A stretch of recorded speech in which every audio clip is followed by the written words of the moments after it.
Welcome, and thanks for tuning in to the Pilot Review Show. Tonight, your hosts are me, the silken-voiced devil, Crayo. Later on, we'll have Darkblade, and also Artie, to talk about lots of different things. At some point this evening, I'll be informing you about the PC patch notes, and probably something else, but you'll have to stay tuned to find out what.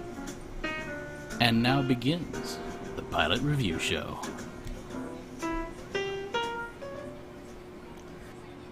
And greetings, folks. I am Captain Blade J52, and that was our Silken Tongue Devil, as you just heard.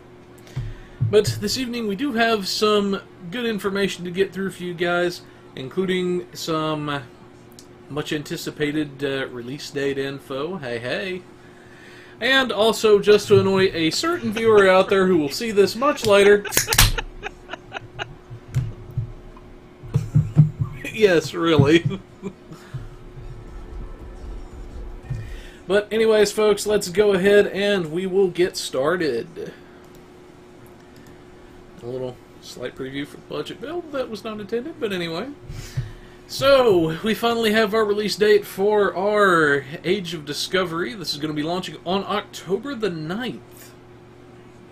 It says, a new voyage of discovery is about to begin, captains, and we're proud to share it with you. Interact with Cadet Sylvia Tilly.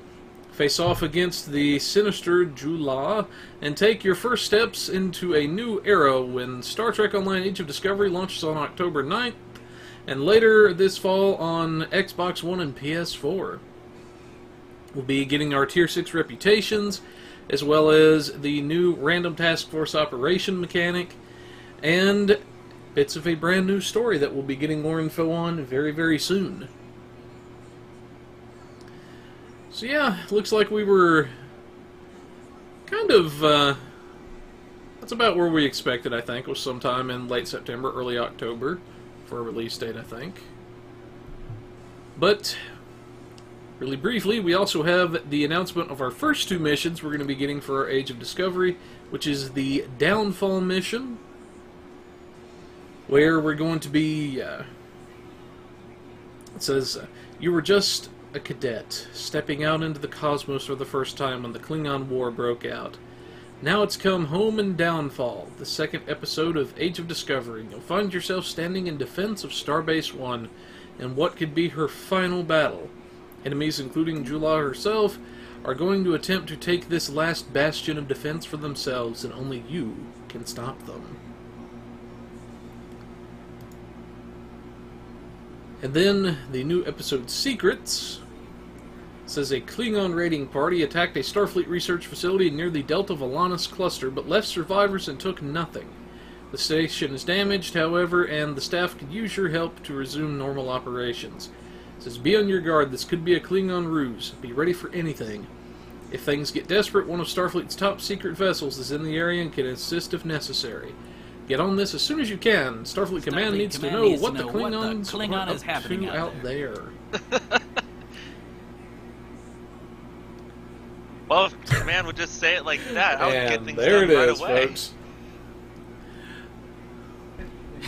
This is Admiral Radio Announcer Voice. I need you to Sure, tell we me all what would the at that Klingon point, is actually. happening out there. Figure it out. Aye, aye, sir. Aye, aye, sir. Taking care of it now. It was done yesterday.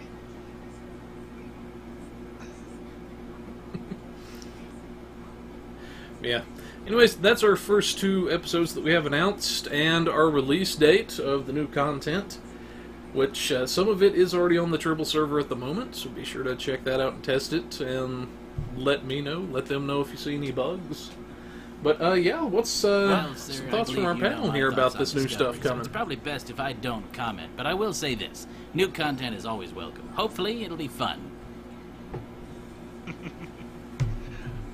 I'm somewhat on the same boat, but I do like Discovery. Fair enough. But, I'm excited with all this, but there is a little bit of a hint, I feel like, with the images that we got here. I mean, although we got the crossfield as well as the walker in-game, we actually get to see a little bit more detail of the bridges, I think. Like, in these images, like, they're slightly different than what you would see in show. So maybe we get more more detail into actual bridge maps and whatnot. Well, and the cool thing is because it's going to be on the show at the same time it's going into the game, and CBS and all is involved. That means they're going to really, Taco Fang's interior design is going to be pretty on point. I think he's going to make this screen accurate. So there's that. It's going to look freaking fantastic. Oh yeah, I'm excited for that because, it's just kind of like a thing. You're just going to be sitting back watching the show and be like, "Hey, that console exploded." Get on game. Hey, there's the console that exploded. Well, I don't know if they get to that level of detail, but it would be cool if they did. I'm just thinking that the interiors are going to be screen accurate. You know what I mean? Right. Everything's going to be the size. As your secret third council member, I'm excited for Discovery. I think it's fantastic. Well, thank you, Grand Negus. I just hope they put Ferengi in it. Oh, jeez. Ferenginar was very important to the founding of the Federation.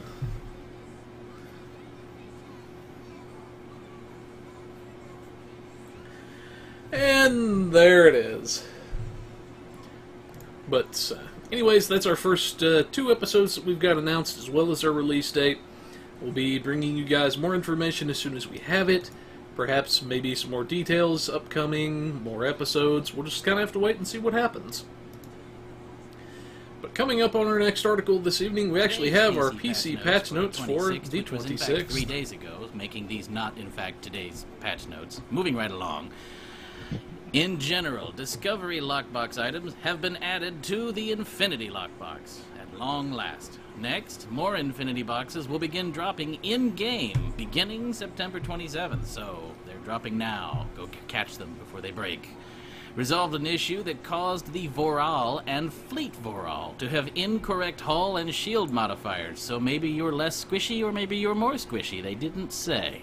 Extended the breach event by even 1 more day to end on September 29th due to additional network maintenance. So that's 2 extra breach days. You've got no excuse if you didn't get your breaches done.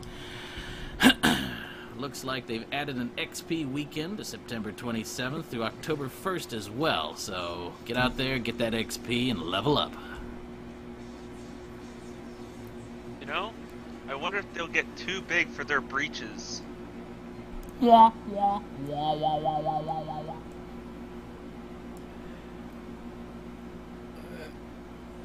And there's the other bad pun of the evening. Just like never mind. Yeah, they are.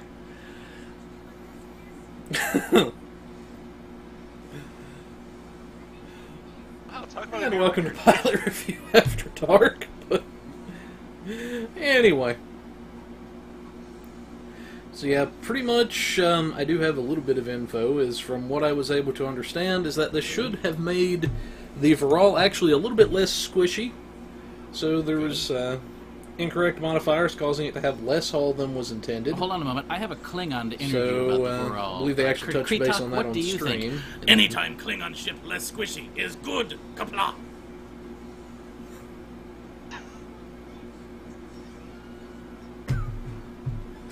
And there you have it, straight from the Klingon's mouth, folks. Yeah, definitely check that out. This is a good weekend to get out some of your duty officer assignments you may have picked up from the lockboxes. Using a couple of those will get you quite a few levels during an XP weekend like this, so be sure to check that out.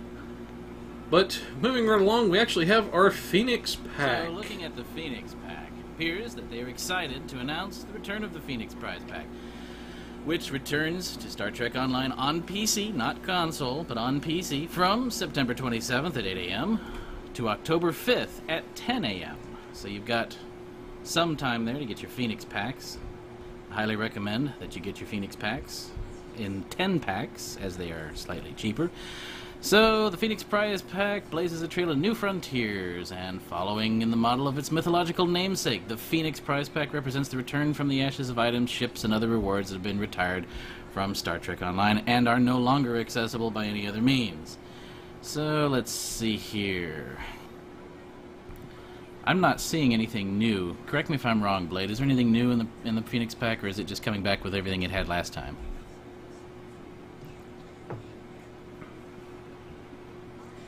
There's not any updates That's this right. time around. So Get those basically upgrades. Same stuff Those this go. Phoenix But hey, upgrades it's are back. pretty Get them freaking Phoenix tags. sweet. Buy them by the 10-pack and use all of your... I mean, as much of your dill as... dill, yes. Get them by the 10-pack. Don't forget to get the free one on Drazana. Oh, yes. Get your free one. You never know. I know a guy who got a brand new S10 pickup out of that Drozana box.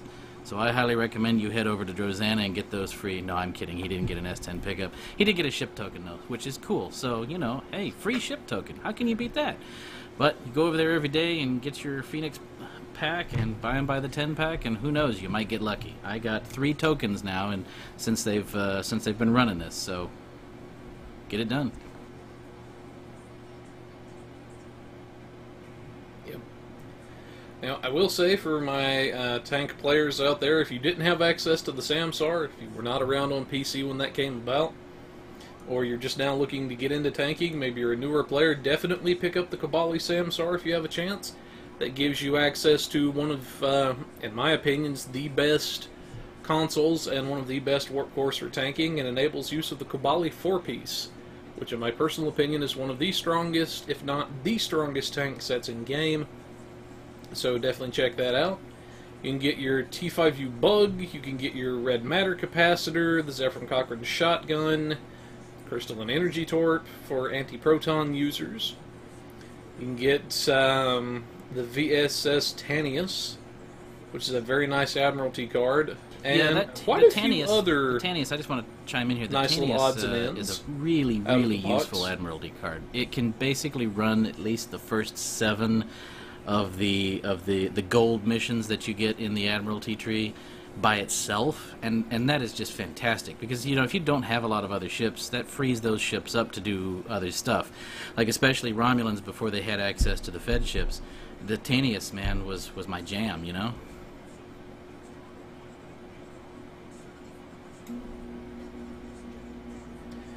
Oh, absolutely. The Tanius, like itself, it's a very great Admiralty card, and it's only a blue quality token, and it's well worth it. It's gives quite a huge boost to stats whenever it's the only ship used in anything, or whenever it's slotted alone. So definitely well worth it. Phoenix techs are definitely well worth it, and yeah. But moving right along, we have our introducing the Swarm Lockbox. So for those of you that enjoy Herc ships, now's going to be your chance to actually pick some of these up in-game. Coming pretty quickly, we'll have access to several new vessels. We're going to have access to the Herc Ravager Escort Carrier. This is going to be our first ship, and this is going to be the grand prize from the box itself. It has one hangar bay equipped with Herc Swarmers, so it's going to be basically a flight deck carrier of sorts, it looks like.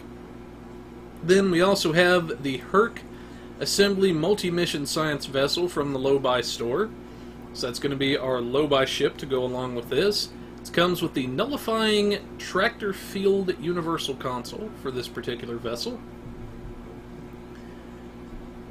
Then we also have a special console that can be acquired from the lockbox, which is the Destructive Resonance Emitter, and this is going to be a universal console. When activated, this console utilizes your ship's deflector array to produce a field of harmonizing electromagnetic waves, and after a brief charge releases a substantiated cone of electromagnetic energy that harmonizes with the enemy's ship hull materials and construction.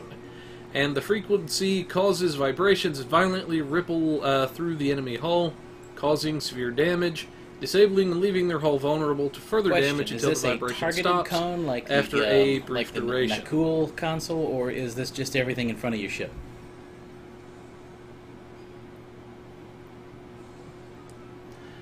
From the visuals, it Sounds appears cool. to be a targeted cone, but I'm not going to swear to that. Also gives a passive increase to phaser and kinetic damage, as well as control expertise. So, another potentially nice console for phaser users out there.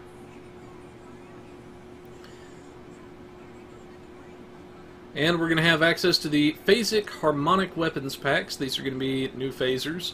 Says, these weapons are capable of striking an enemy's hull in such ways to leave it vibrating violently for a short time, dealing significant damage in the process. Additionally, we'll have a chance to get an Omni version of this, or a wide arc dual heavy cannons version. It says lucky captains will also be able to receive a Herc Vanity Shield from the pack. I've been waiting to use my vibranium hull plating, and now I can.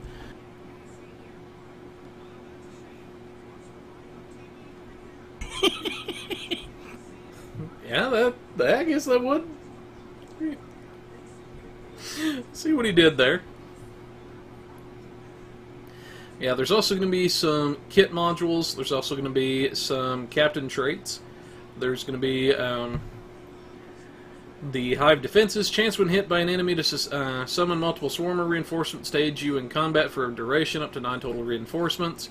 Resonating payload modification. Your torpedo warhead payloads are now additionally equipped with electromagnetic resonance device that will temporarily destabilize the integrity of your target's hull, reducing resistance to kinetic and physical damage.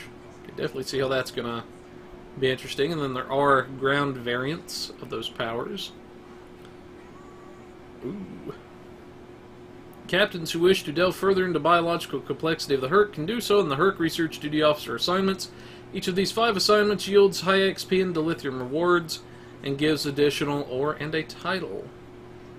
So, yeah, this is sounding like it's going to be an interesting box. And we see our Herc ground weapon, the Herc Acoustic Resonator, which looks like that giant yellow field that I taught myself to play the Ravagers can throw out. What was it called? Acoustic Resonator. I taught myself to play that, but all I can play is Beatles songs, so whatever. Bravo. Though, if you heard my mom talk about it, it's an acoustic ravager, not a resonator.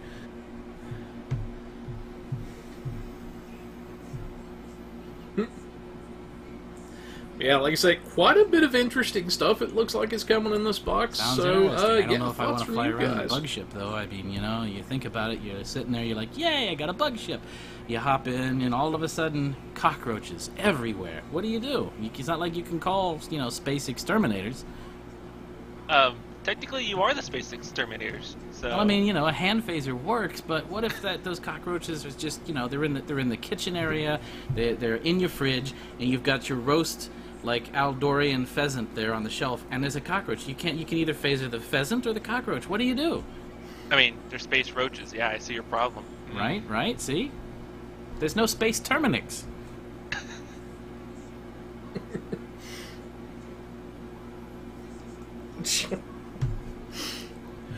Oh, good lord.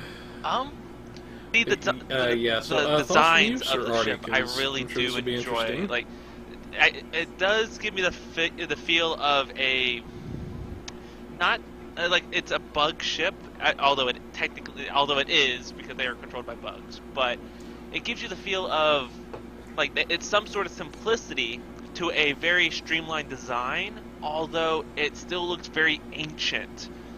Not to mention that with what you can tell from these few images, I feel like it also has a tie-in to what you see for the Klingon ships in Discovery.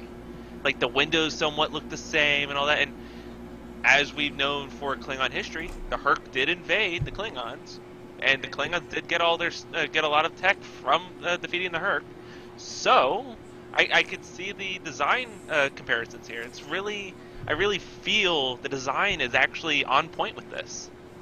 Yeah, they're weirdly asymmetrically symmetric. I don't know how to explain it, but they just look right for what you'd expect from that kind of race. Yeah.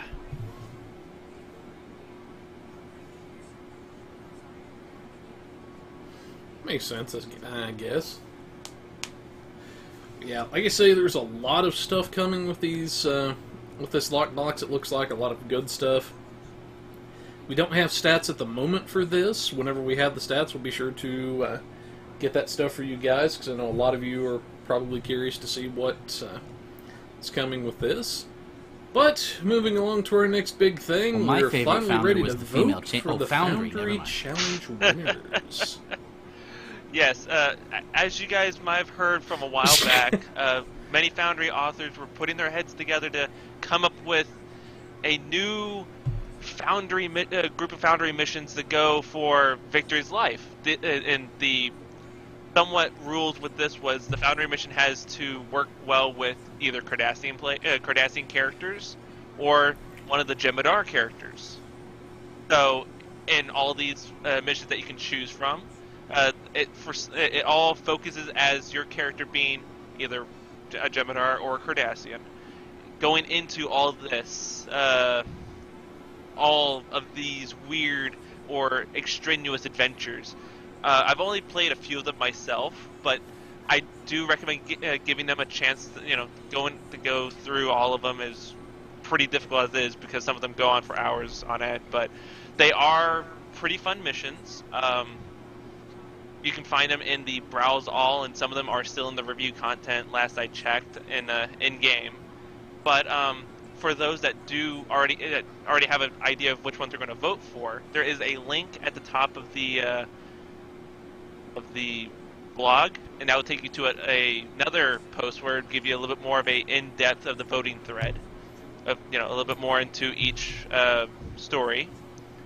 And for that, you would have to you'll have to send a message or a PM or even a Twitter DM to one of the people that are running this Foundry roundtable discussion, which would be A Drogan 1701. If I pronounced that correctly. You can find this all on that link that's at the top of the blog. But no, it's just very simple. It's a lot of the fun missions are there, and yeah. I do not understand the fixation with playing Cardassian characters. As a Vorta, I spent much of the war next to them. They're deplorable creatures that drink hot fish juice for breakfast. I have no follow-up to that. I don't know why I don't have a follow-up to that. And there it is.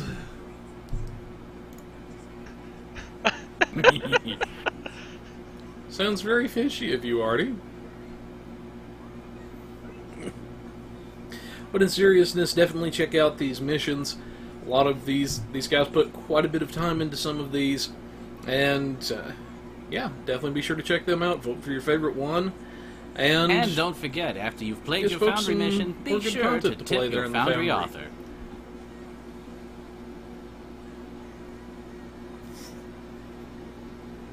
Yes, definitely do that, for sure.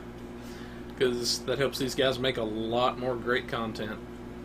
But, moving along, we have our stores, our this little story, you get to go with an adventure with Dr. Bashir and somewhat of a misadventure. It starts out having him in a very precarious situation, and having him be contacted by a very faithful character that we all met once before, at least seen on screen. I won't really give too much detail on the story itself, but for reading and comparing it to the previous stories that we've seen, this is also along the lines of a really good story. It has a little bit of a fun dialogue between Dr. Bashir and some of the other characters in this story, and we get to understand more of this older Bashir than when he was somewhat of a kid when we see him in DS9 comparatively. So it's that's basically it without spoiling any of the story.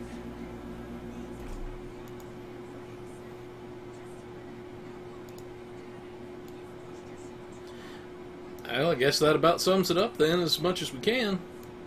But, like I say, we don't like to spoil a lot of things, because we know a lot of people like to read this stuff for themselves, see what's going on. And we just, here on Pilot Review, we don't want to be that guy. Because we can all think of someone that is that guy that loves to ruin stuff. That one friend or family member that throws spoilers out there. But, yeah, it's a very good little blog. I have to agree with Artie's sentiment on that. But what about you, Sir Crayo? Well, it would help if I didn't have my mute button pushed. No, I think you guys have covered it pretty well.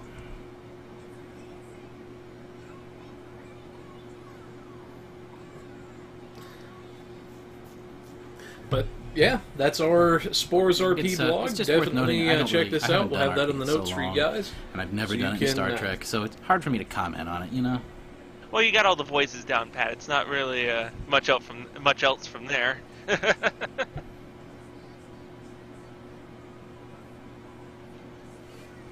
Fair enough.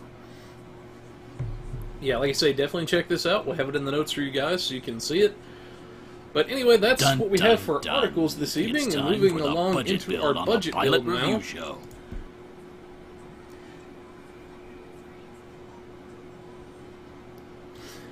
But this actually comes at the request of a good friend and viewer of ours, and what he had actually wanted was a steam runner tank, and since the Phoenix box is going on, I figured why not use an old favorite of mine, and y'all can see it's probably, well, you can probably see it anyway, is the Kobali set that we're using for the shields, engines, deflector, and warp core, and I'll explain why in just a minute.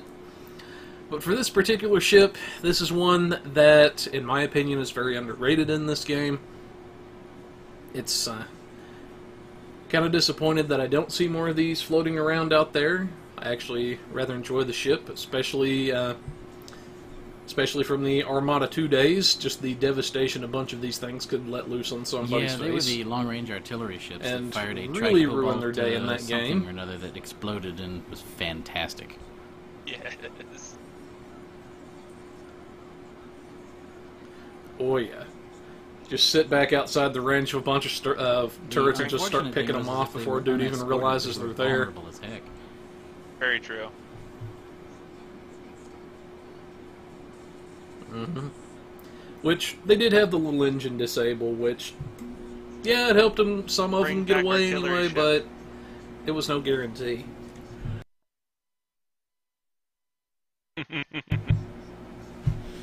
Whew. Had to sneeze there for a minute. Muted the mic in time because I didn't want to kill your all's ears. But, yeah, allergies are a pain that I would not wish on anybody. But anyway, for this particular ship, getting into the seriousness now, we actually have a 4-3 layout for weapons. And we actually went phaser at the request of the user this go around.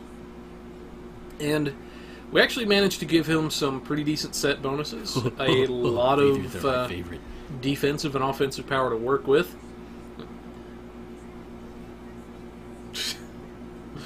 Good lord. But up front we have three of our fleet phaser dual heavy cannons. This is going to play...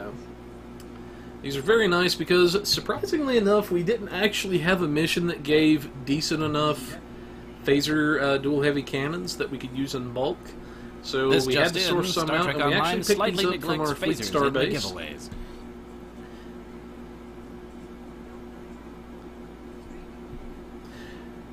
Not entirely untrue, at least when it comes to the cannons and dual cannons department. But then we have our quantum phase dual heavy cannons up front. This is another very nice set of cannons that we're going to be using, and there's actually some set bonuses with a lot of this stuff we'll take a look at in just a minute. But for our rear weapons, we have our heavy biomolecular phaser turret that comes from our 8472 reputation, and has some very nice bonuses when paired with the hydrodynamics compensator. We'll look at that in a moment. Then we also have our Trilithium Omni that we're calling into play here from the Beyond the Nexus mission. And then in the back we also have our Quantum Phase Torpedo.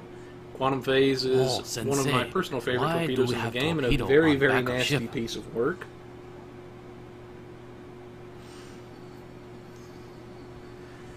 Well, I typically prefer it in the back because the torpedo, because in my personal opinion, that gives you an extra cannon or set of dual cannons up front, which Sensei is wise. For more sustained damage, I think it does a little bit better. Yep. And plus, with the way a lot of these escorts fly, you're not going to be really cracking off your torpedoes every other second. You're going to want to save those for when you've got a good chance to throw it out there. You can enhance it with either a high yield or a torpedo spread, and yeah. And plus, it's a nice little parting shot to the enemy, if you catch my drift. Now for the shields, the engines, the deflector, and the warp core, I do like to bust this out occasionally, and this is the Kobali set, and in my opinion, one of the strongest, if not the strongest tank sets in game. Now, unless the Phoenix event is around, I typically don't use this in budget builds, because people won't have access to the Warp Core or the Regenerative Integrity Field console, which is going to severely cripple the set's ability to heal beyond what it would normally be able to do. The Kobali, right, okay. This is right, okay. the Kobali set, actually. You get it from the Dust to Dust mission. The shields, the engine, and deflector are in-game normally. And the 3-set bonus is kind of nice, but in my opinion, unless you can go for the full 4-piece, it severely limits the power of the set, and at that point is outperformed but of course, by Iconian Soul takes a long Defense, time to get, Iconian, and quite a and number several of marks, others. so that's a consideration.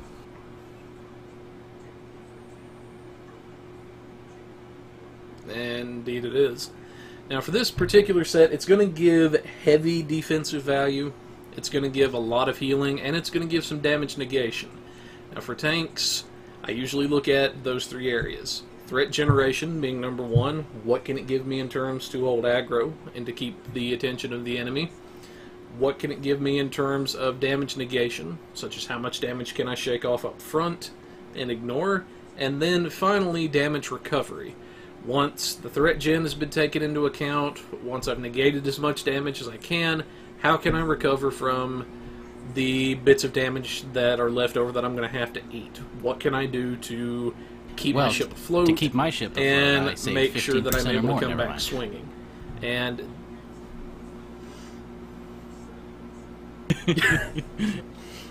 shameless insurance plug there. Has crashing into a meteoroid Starfleet ship insurance, but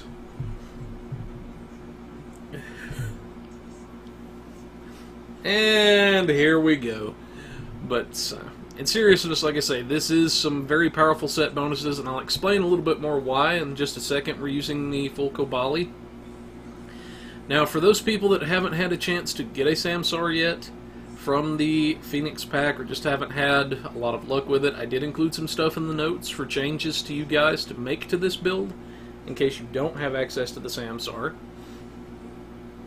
But we'll look at the set bonuses in a minute. Moving along, we have 2 device slots on the ship, which isn't really a lot, but it's still 2 devices you could do some good with. One that we do like to recommend is the Subspace Field Modulator. It's a very nice device. It gives you the free equivalent of a neutronium armor worth of resistance while it is active. Now the only downside to watch for is that it does debuff you for a minus 400 protonic damage resistance while it's active. So that can come back to bite you in the rear end. Don't use it in the breach. If you use it at the wrong time. Yeah. Now, there are some enemies in game that do use protonic damage. There's not that many, but it is worth being aware of your surroundings. That way it doesn't hurt you more than it helps you. Then, for the console layout of the ship, you have 4 engineering, 2 science, and 5 tactical for this particular variation. Now, we have in our engineering, we have the quantum phase converter from the Sunrise mission. This goes along with our quantum phase items and gives us access to the quantum phase 3-piece set. And this is also good because it basically gives us a lot of extra phaser damage, functions sort of as a 6th phaser tactical console. Then we also have our reinforced armaments console. This comes from the Beyond the Nexus mission, pairs very nicely with our trilithium phaser turret. Then we have our trusted assimilated module from the Omega Reputation. This is going to give a nice chunk of critical chance and severity, as well as a little bit of control expertise. And then finally, for our last engineering console that we're using, we have the Regenerative Integrity Field. And this actually comes off of the SAMSAR itself. This is going to give a very nice boost to your healing, about a 25% boost.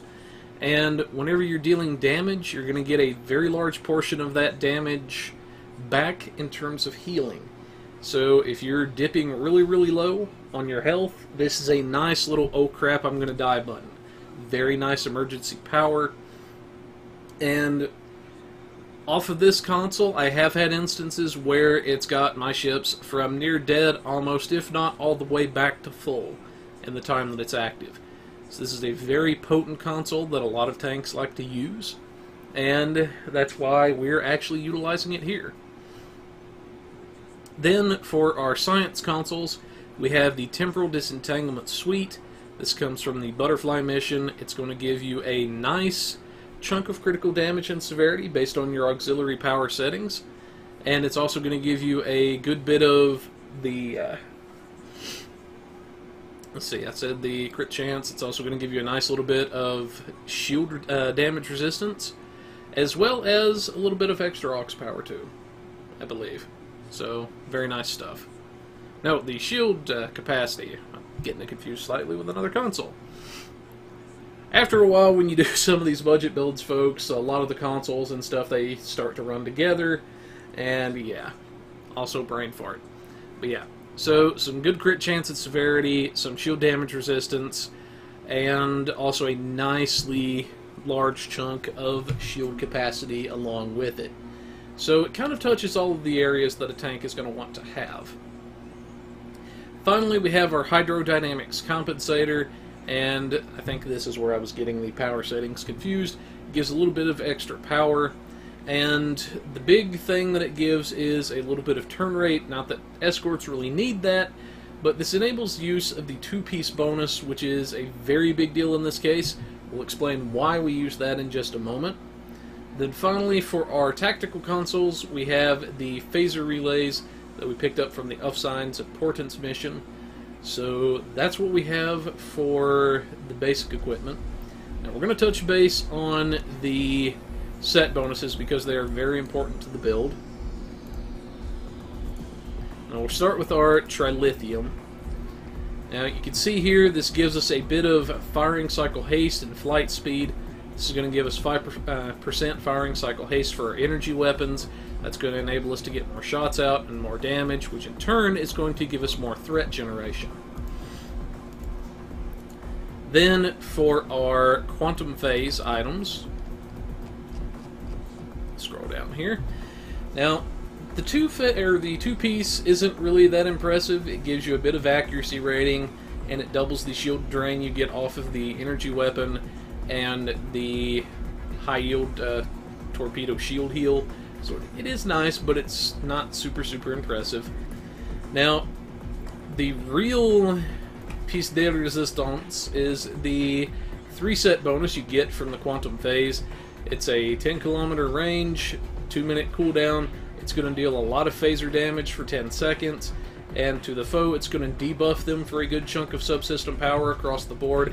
And it's also going to grant you that same amount that it drains from the enemy. This can be boosted by EPG and drain expertise, and although it doesn't actually say it in the tooltip, you can actually boost this up, the phaser damage portion, by having the any boost to phaser.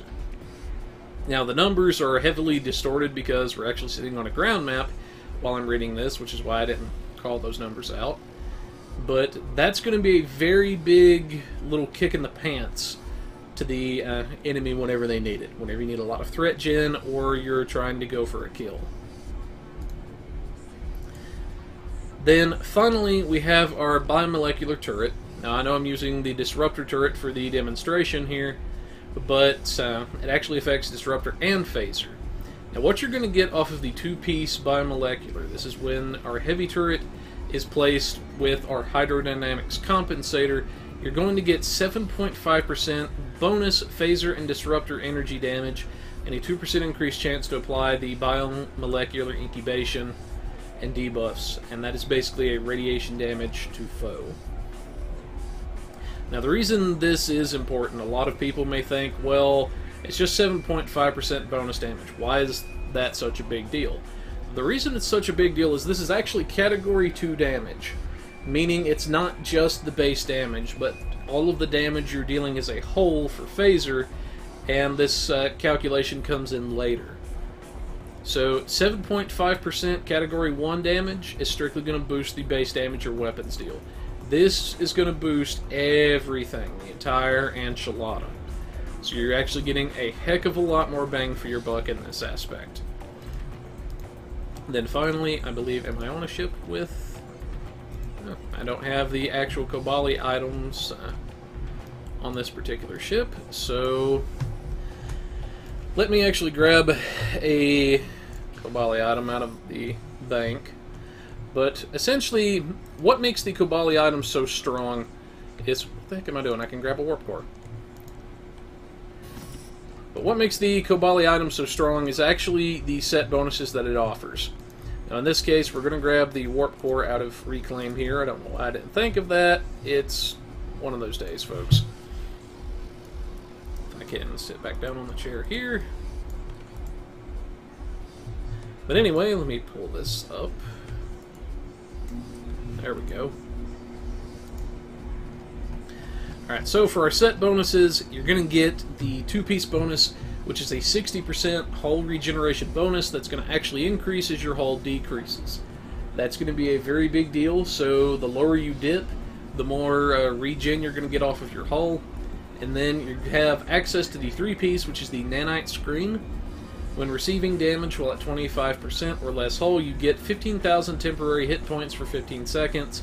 That can occur once every 120 seconds or every 2 minutes. Now, these first two bonuses are what most people are going to have access to, unless they have the Samsar. Now, the really good piece of work is the 4-piece bonus. This is one of the strongest and most powerful heals in the game still. This is it's a 5-kilometer sphere, so it heals not just you, but anybody close enough to you, up to a maximum of 20 people. And it's a 2-minute recharge. And to you and nearby allies for 15 seconds, you gain 20% of incoming energy damage as healing. This can occur a maximum of 20 times per second. Always heals between 100 points of damage and 20,000 points of damage. Now, to give you guys an idea of why this is such a big deal, assuming you get all of the procs and they heal for the maximum amount, you're looking at a potential of 6 million points of healing over the 15 seconds. And that's off of just this 4-piece bonus.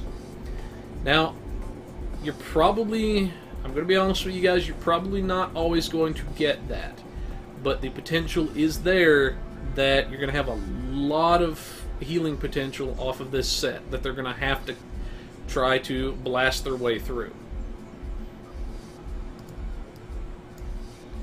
And then finally, for the warp core itself, you also get a shield capacitor, which heals quite a bit of your shields and potentially nearby allies as well. Can be boosted by shield restoration and battery expertise. So very, very potent, and quite a bit of healing that they're going to have to get through in order to try to kill this ship.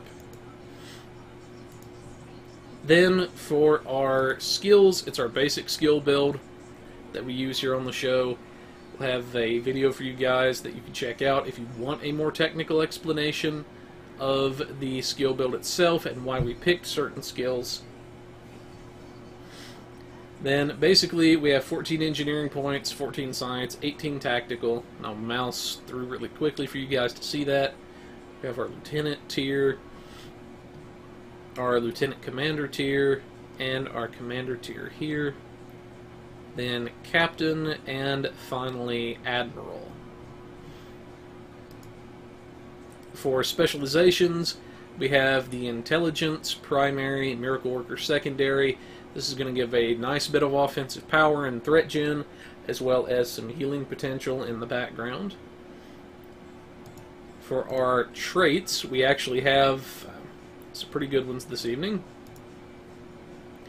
Accurate is going to improve the accuracy for our weapons. This is going to offset some of the accuracy penalty to firing modes such as Flaw and Scatter Volley. And because this is a cannon build, we have our Deft Cannoneer R&D trait. We assume whenever we do these builds that you've leveled at least one R&D crafting school. In this case, we're assuming cannons. It's going to give you turn rate and inertia when activating cannon skills, which is going to help you do your strafing runs easier and help you get your ship back on target a lot faster. Then we have our cannon training, which is free damage to cannons and turret-based weapons. Elusive for free defensive value to make the ship harder to hit. Grace Under Fire for engineers. This is the career-specific trait. If you're not an engineer but you'd like to use this build, swap in your own career-specific trait and you're good to go. Finally, we have our Fleet Coordinator, which is increased damage based on how many people you have in your party, a minimum of 2% up to a maximum of 10%. Point Blank Shot, which is going to increase your energy weapon damage the closer you are to the target up to a certain maximum. And if you're flying an escort like this, you're going to be zipping back and forth close to the target anyway.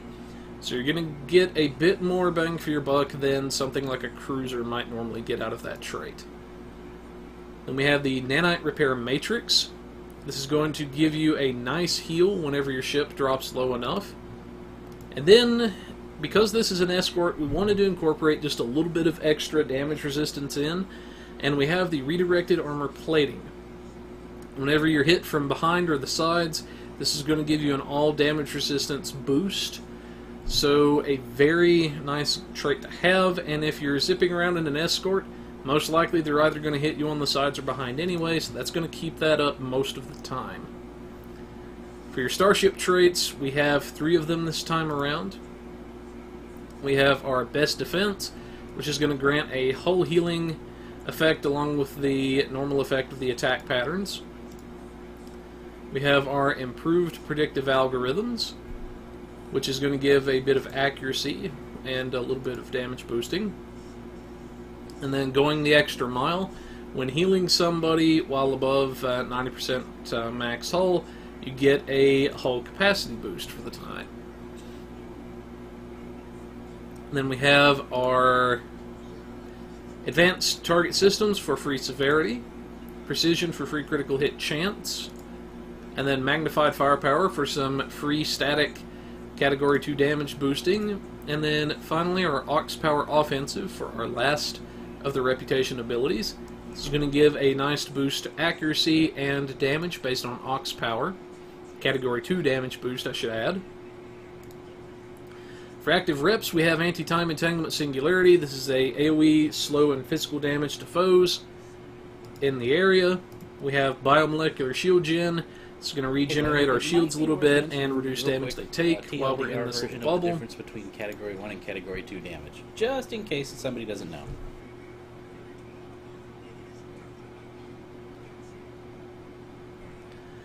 I will cover that momentarily, good sir. But the Deploy Sensor Interference platform is a nice little get the heck out of Dodge free card. And basically, whenever you're getting shot at, you could pop this. It will taunt enemies to itself until it is either destroyed or it runs out of duration, whatever happens first. Then we have our Quantum Singularity Manipulation, which increases our science stats at the moment by plus 100 for the duration of the ability and gives a temporary cloaking-based effect. So if you wanted to get a little bit more bang for your buck out of some of these abilities, pop exotic abilities you have first, throw Quantum Singularity Manipulation, and then hit Anti-Time, and you'll get more damage out of that. Now, to cover really briefly in a nutshell, the difference between a Category 1 and Category 2 boost, because this is very integral to the build, is a Category 1 boost buffs your base damage only. It's usually a lower damage. It's worth having if you can get it, for certain. But if you can get a Category 2 boost, it will get you a lot more bang for your buck. Reason being is because Category 2 doesn't affect just your base damage. It affects all of the damage you deal as a whole. In a nutshell. So bonus damage applies later and will get you a lot more than a Category 1 boost will.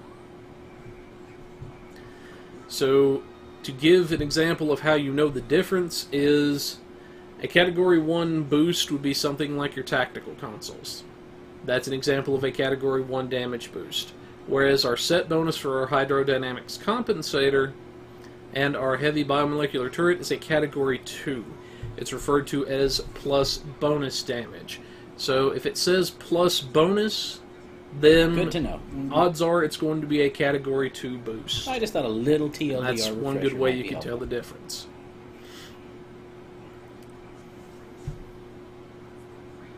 Yes, it is actually, and I'm glad you brought there's that always up the possibility somebody that just never heard of it get before. quite It's confusing not to something a lot of that's people. exactly advertised in the game, you know.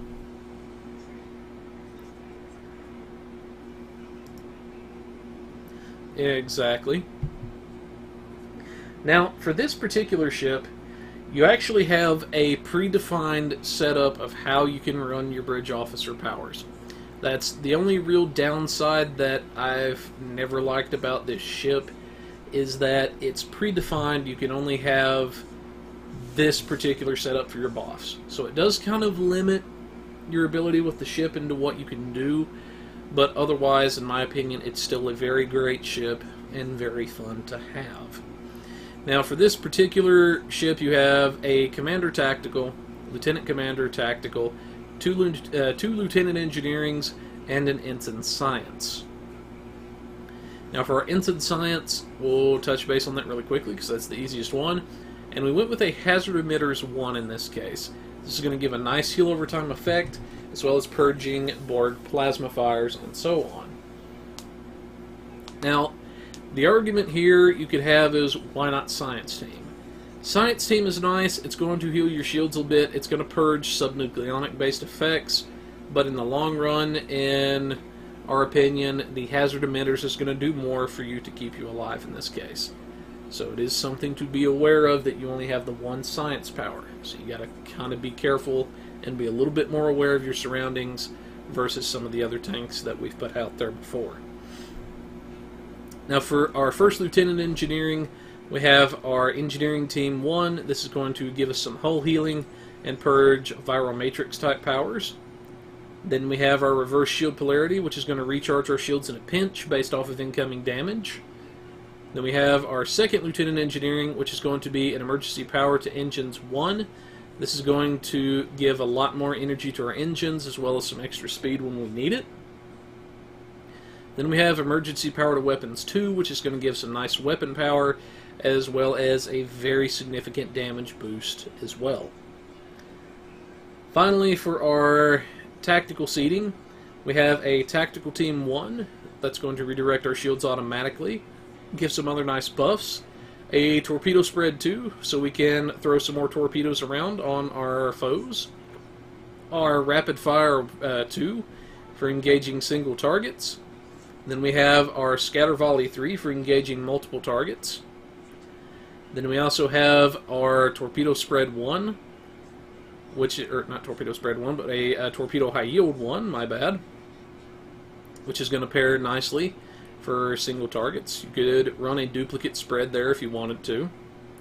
Then we also have our Attack Pattern, which is our Attack Pattern Delta, since we're assuming a tank build, and you're going to be getting hit most of the time anyway. And then finally we have our Focused Assault, which comes from one of our missions, and it's going to give some nice damage boosting to anybody attacking that particular target. But overall time for our ship, it's going to be 10 days. This is one of our longer builds, which thankfully, once the new Tier 6 reps come out, this will actually cut this down significantly in our costs and time to build. But you can see there, for our assimilated module, our turret, our compensator, and our weapons, and our Phoenix Prize token, it is a little bit higher on the deal cost, but very much worth it in our opinion. But I don't like it as a tank thoughts build, from honestly. you guys on I this would particular put my ship. hybrid Canon torpedo dual beam dual beam bank build on it and basically kick butt with it. That's what I would do. But as a tank, I think it's a good build. It's just not my style, because you know, this could run Cannon Scatter Volley 3, Beam Fire at Will 3, and Torp Spread 3, and still have room for all your attack teams in your beta. I think, you know, strictly as a glass cannon, this thing could shine. But you know, I don't tank, so.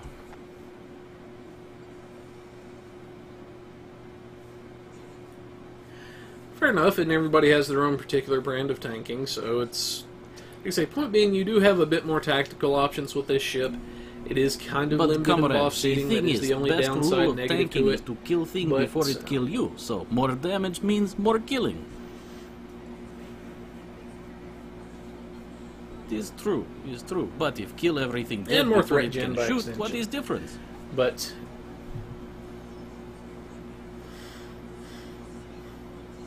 you got a good point there too. It's a good build.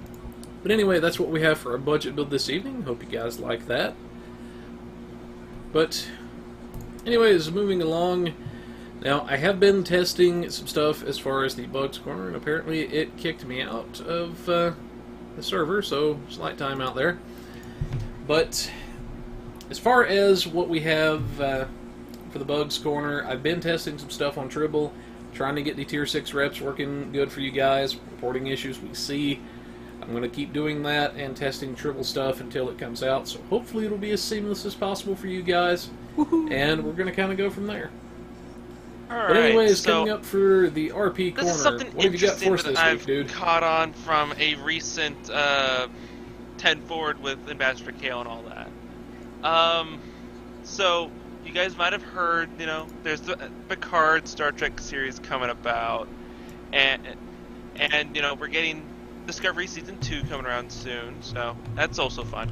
But what you might have heard from Kale on stream was that CBS contacted Cryptic to see what the path of 2409 was, so they can get possibly they can get the already written lore correct for show.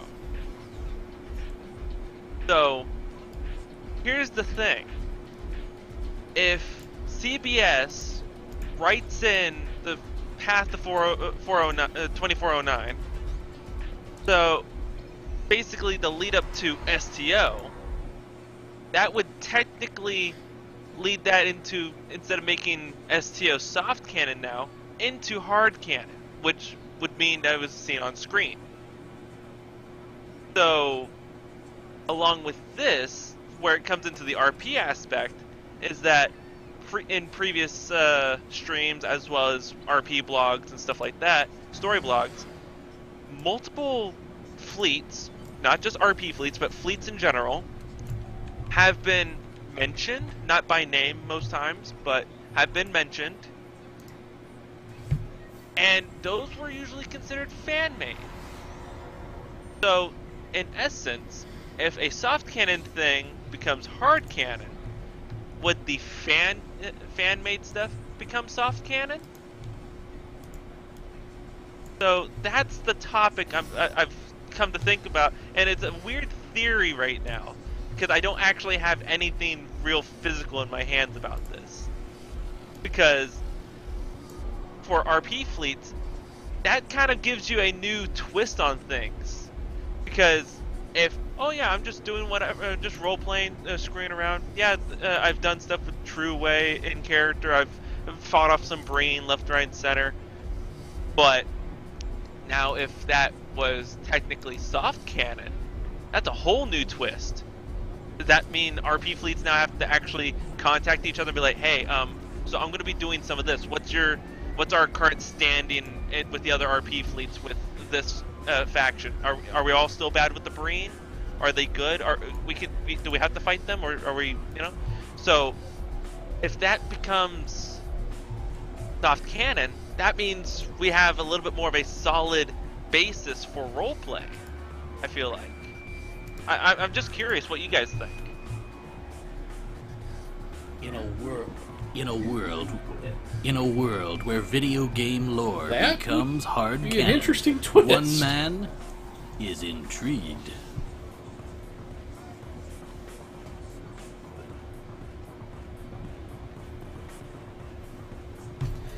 That would be like, I have to me echo writing his a fanfic sentiment about there. That is George Lucas and Ewoks, and suddenly Disney's like, yeah, we got this new Star Wars Yeah. movie, and it features George Lucas and Ewoks. I don't know, some dumb nerd wrote it, whatever. It's the real deal, though. It's in the movie now. Yeah. that opens up some interesting possibilities, I have to say, for, you know, the storyline, because then you have to think, okay, what if they like certain elements of an RP fleet's story, and they decide, we like what they did here, but we're going to change this one element. Instead of, say, it having been the Breen, maybe it's the Voth, or maybe it's a group of Klingons, or something along that. So there's some very interesting possibilities. I don't know that they would go that route. It's worth as far as the fan-made stuff. It's worth noting that Patrick Stewart it opens up some interesting where it's a picture of him in the writer's room with the list of writers for this, and they are watching something on the screen. So what they're watching, I don't know, but it could have been some STO videos, you know? Yeah, but to continue solidifying this, you guys might have remembered many moons ago when Cryptic was like, "Hey, so this RP fleet is doing this open starbase project to get all the other RP fleets intermixed." That was the 26th fleet. That was more or less mentioned in character in Star Trek, in the Star Trek Online universe. So that's somewhat considered in-game canon. Now, the fleet itself would predate 2409, of course, as well, because it's a formal fleet. It's not like it just cropped up one day, and, you know, not like in real world when the game actually started, but like in universe, the 26th fleet probably would have been there for quite a long time, since since there ever was a 26th fleet. So if somehow it's like even thrown away in a mention back in the background, like it's on a tactical display of a map of the Beta Quadrant or something out there, and you just see 26th Fleet somewhere nearby where they would be stationed in-game for in-character lore. That's it. That's a lot of people are going to riot and be excited, and I don't even have a proper word to express how excited this feeling would be. You know, just nothing really. The right word does not fit, to be exact. Because if the 26th fleet becomes canon like that, that would also lead into other fleets like the 38th, which was Argo. There's just all these other fleets, all these other characters just in universe. Boom, there you are. You might as well hire someone to play your character on screen now. We'll see you in Hollywood. I'll be honest. I'm much more excited about the fact that Picard's voice might come to the game. Yes, there's also that. So that's the other way around. Yes, please. Yes, please. And I know he said that he wasn't interested in a lot of that stuff before, but maybe, just maybe, then, if Patrick Stewart comes back, they might be able to talk some of the others into lending some voice talent. Maybe we might see a bit of Admiral Riker, or maybe we could see a bit of Brent Spiner doing makeup. Some He's data. on board. I can tell you that now.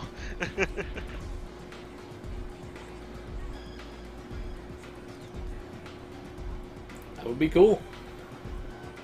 But yeah, I don't think, and I don't know if this is entirely accurate or not, but the last time I remember him doing something as for Data's voice would have been around, I think, the Bridge Commander era.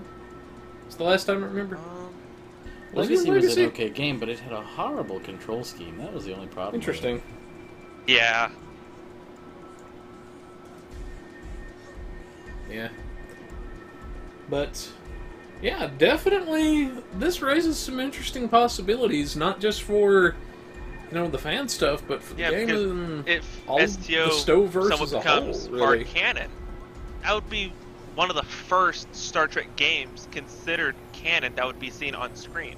Besides, obviously when there's something on screen and then they just make a game about said thing, like, say, Star Trek Dominion War, where you take out giant Cardassian ships off in the middle of the war zone, and that's somewhat soft canon, but this would be the first hard canon game. It's directly mentioned on screen. You see the one-to-one. So I doubt they'll do too much with it, but whatever they do will certainly be more exciting, to me at least, than the Discovery stuff. Patrick Stewart, the possibility of Patrick Stewart in game somewhere, heck yeah. Yeah. They could do one heck of a mission where you visit Robert in France and he's tending his vines and you're like, Starfleet needs you, Admiral. mean, there's a million ways they could go with it. Yeah, they really could. But I guess we'll have to see how things go from here on. And I hope it does. I hope it does generate some good content for the game and for Trek as a whole. We'll have to see, I guess. But anyways, folks, that's what we've got for our show this evening. Hopefully you guys have enjoyed it, found our information informative.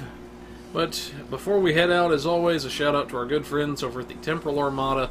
Very cool bunch of people. Be sure to check out their radio program as well. And a shout out to our other good friends over at the Kurtang Pirate Radio. The party is there. They always have good music playing. I gotta say that. That's why we stream their stuff through our music pod and TeamSpeak quite a bit of the time. But also, if you have any requests for a budget build, feel free to let us know. We do take requests. As you saw tonight was actually a requested build. Just let us know, hey, this is what I'm looking for, this is the type of budget I've got, this is my goals for the ship, and we'll hook you up with a build. If you feel your... Go ahead. I'm going to say, if you feel your gear is in order, and maybe you could just improve your piloting a little bit, or just want to improve your piloting a little bit, feel free to submit a video clip to us, and we'll give you some tips and tricks to improve.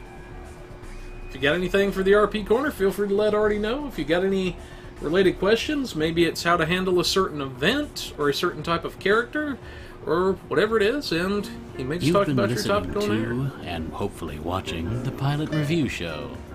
The Pilot Review Show is a weekly broadcast on Twitch TV every week, which is why it's weekly. The Pilot Review Show is an SARoss internet television production. Thanks for watching or listening. The choice is yours. And this is the Pilot Review Show reminding you to have your tribbles spayed or neutered.